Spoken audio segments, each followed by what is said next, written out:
So, magandang araw mga ka-farming. Welcome to Inay Lumings Farm. Welcome to our YouTube channel, Inay Lumings Farm. Doon po sa mga bago, welcome din po. And don't forget to please like, share, and subscribe.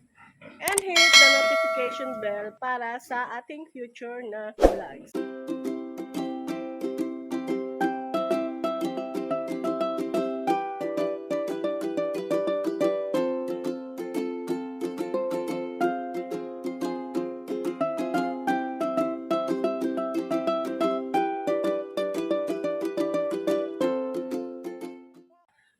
Ngayon pong araw ay pangatlo po itong video ko ng pag-harvest ng fatteners. Madami-dami po sila ngayon. Ilan, Jimmy? 10 po. Mga 10. And titignan po natin kasi ang pagkakaalam ko, 3.5 months old pa lang sila. Pero napalaki na namin sila. So, it's time na po na ma-harvest sila.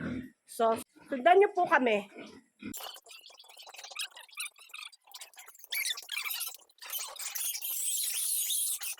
Ayan, dalawa po sila nilabas. Para magkasunod na.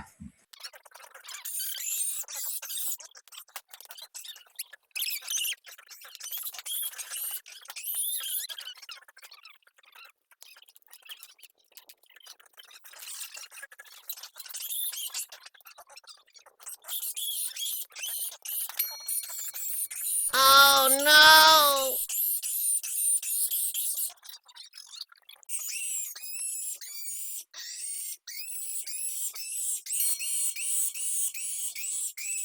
Oh no!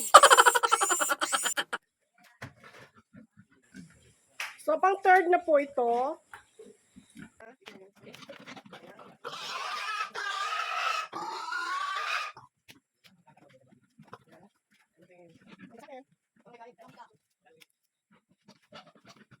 Dala-dalawa sila. Hindi na nila sinasakong ulo.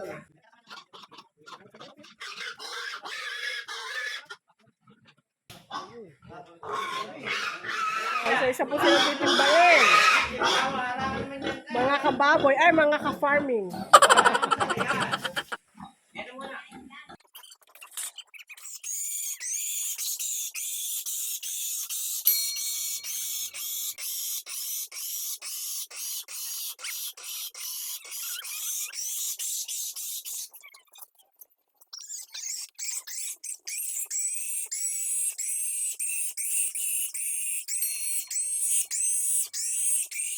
Lalabas na rin tayo pang fifth.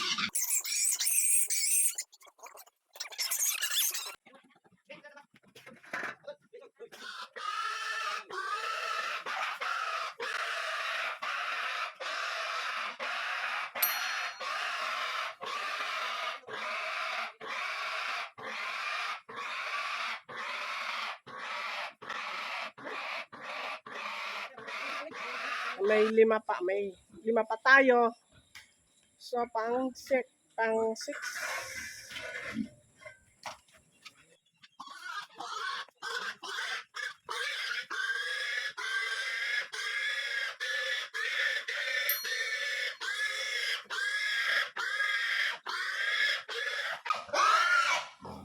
Hindi na nila sinasakong mukha, no?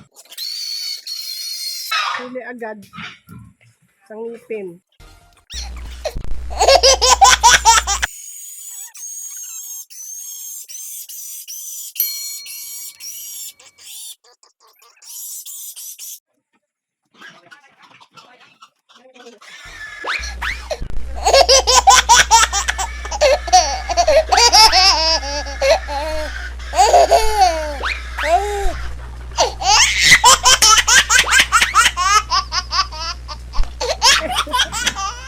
Hindi pa na silo.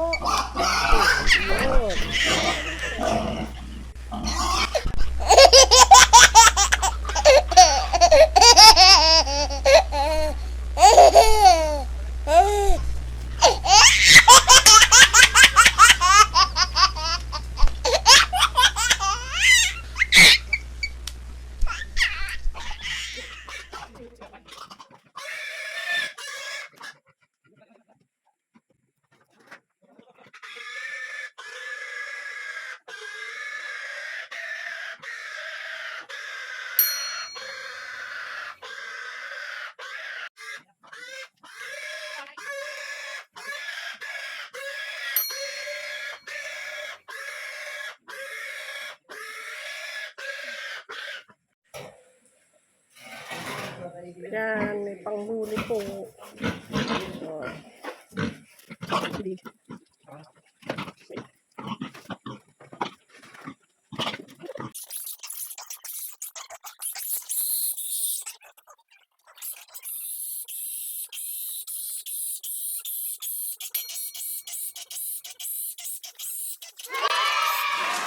Mga ka-farming, papakita ko po sa inyo kung anong ginagamit namin ngayon na feeds, na pakain.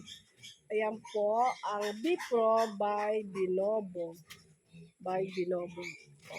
Ayan, itong company. So, ito po yung gestating feed niya para sa inahin namin.